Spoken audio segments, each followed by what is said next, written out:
You sell drugs, you got to market it, distribute it, collect it when somebody doesn't pay you. Everything you have to do in a Fortune 500 company. If you can sell coke, crack, heroin, marijuana, you can sell cars, real estate, houses, businesses. It takes some intelligence to do that.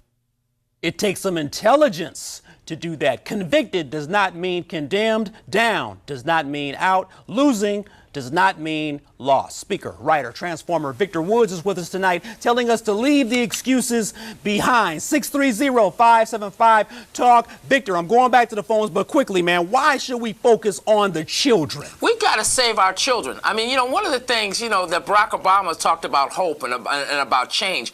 All of us need to be called to action. He has set an example and raised the bar.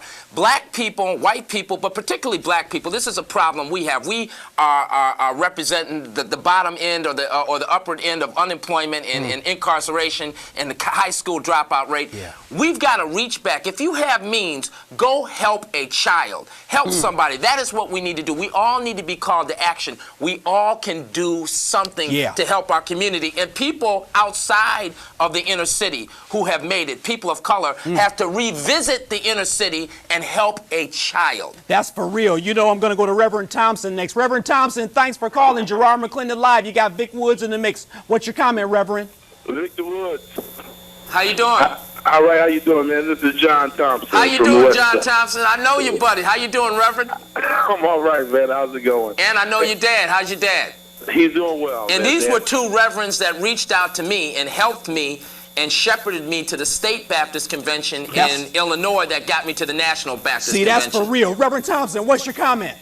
Listen, I just wanted to say that I'm proud to see you still out there, Victor, and anybody that's watching, just know that he is a man that doesn't just talk the talk, he walks the walk. Thank you. He has lived it, he's doing it, and Victor, I'm glad to hear that you're still doing it.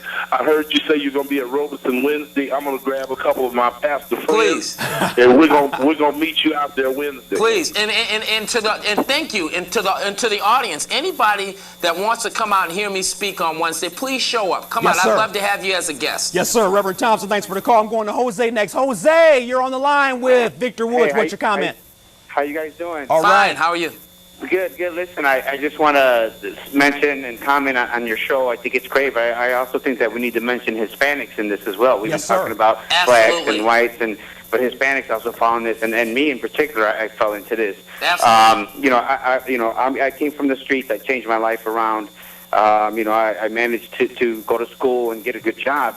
The only problem is with me, I have a felony background, and unfortunately, I just lost my job this past year in December. Sorry to hear that. It's awful. Yeah, I just want to know what type of advice do you have for people in my position where, we keep going to these interviews, passing and going to the next step, and then finally, once we're going to, get the job, then somebody says, you know what, unfortunately, you didn't pass the criminal background investigation, we're going to have to let you go. So, wow. I mean, people's spirits are up, and they keep getting chopped down with every interview that we go to, every job opportunity that presents itself. But yet, because we can't pass that criminal background investigation, we're kind of, and then another point I'd like to say, how are we going to turn this economy around when they're not giving people who can work an opportunity to help the economy get stronger? There we go. Thanks, Jose. Hey, Jose has given us a mouthful. Come on, Vic. Let me say this to you. First of all, Jose, never, ever give up. That's my motto, never give up.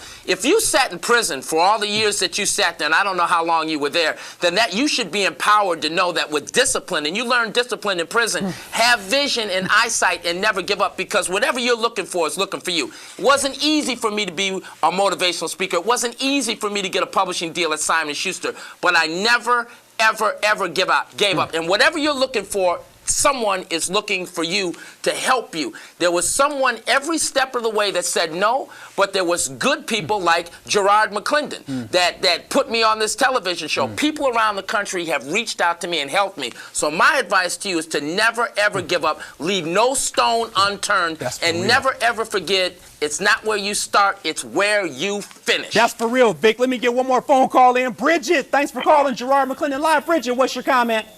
I just wanted to say that, I understand that you don't want to cut people down. You don't want to make them think that they are the bottom of the pile. But at the same time, these young brothers out here, and some of the sisters too, really need to clean up their act. Okay, that's true. They're walking Personal around. responsibility. The young boys are walking around like penguins because their doggone pants are hanging past That's their true. behind. That's They true. are ridiculous. That's true. Okay, Yeah. and then they get on the buses and on the trains, and they're talking loud enough for everybody to know their business. Yeah. You know, Yeah. you can't. You can't make everybody do right. That's true, Bridget. Thanks for the call. You know, Vic, she raises a good point before I go to break. But we have to still love these people. I mean, it's hard. Don't get me wrong. Because when I see people that are just thugged out, it's easy to write them off, Vic. But how do we love them, man? Final words. Well, what we have to do is, again, God told Noah to go get two. We can't save everybody, but you have to lead by example. You're leading by example. You got on a suit. I've got on a suit. Barack Obama has on a suit. It's time for people to wake up. What we used to do, we no longer can do. And by all means, young black boys need to pull their pants up, and they need to get a suit. They need to change their behavior on a daily basis. But we have to give them examples, and sometimes you have to really reach out and have a little patience. Remember, these young black boys in the street that we're standing up and saying we don't know what to do with them, they are the children of the generation of black people that we left behind and ran into affirmative action and ran off into the suburbs and left people behind. Hey, Vic Woods, man. The book is beautiful. A Breed Apart, A Road, The Journey to Redemption. VicWoods.com is the way to reach him. Mr. Victor Woods and self-transformation. Thanks for being on the show, my brother. Thanks for having me. Hey.